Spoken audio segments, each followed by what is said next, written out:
وما ينطق عن الهوى إن هو إلا وحي يوحى علمه شديد القوى. اور یہ رسول اپنی خواہش سے کچھ نہیں کہتے، بلکہ جو بھی کہتے ہیں وہ اللہ کی مرضی سے کہتے ہیں، انہیں قوت والے رب نے سکھایا. السلام علیکم ورحمۃ اللہ وبرکاتہ. میں آپ کا میزبان محمد عثمان حیدر یاسینی چشتی.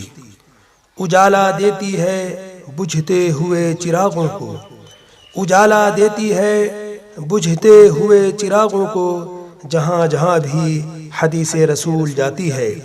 بلغ العلا بکمالہ کشف الدجا بجمالہ، حسنت جمیع خصالہ صلوا علیہ وآلہ. اللہم صل علی سیدنا ومولانا محمد معدن الجود والکرم وآلہ واصحابہ وبارک وسلم صلاۃ وسلاما علیک یا رسول اللہ صلی اللہ تعالی علیہ وسلم. علماء سے بغض و عناد رکھنے کے تعلق سے آقا نامدار صلی اللہ علیہ وسلم نے ارشاد فرمایا، جس کے راوی حضرت علی مرتضیٰ رضی اللہ تعالی عنہ ہیں.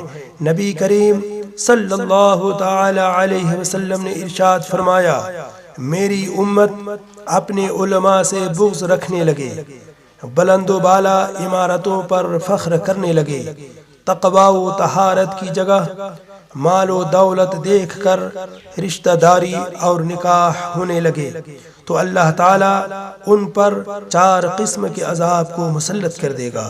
قحط سالی یعنی اکال ہونے لگے گا، ظالم بادشاہ ان پر مسلط کر دیا جائے گا، حاکم رشوت خور ہو جائیں گے، اور دشمن مسلسل حملہ آور ہوگا. صدق اللہ و رسولہ. خوش نصیب ہے وہ شخص جو حدیث رسول پڑھے سنے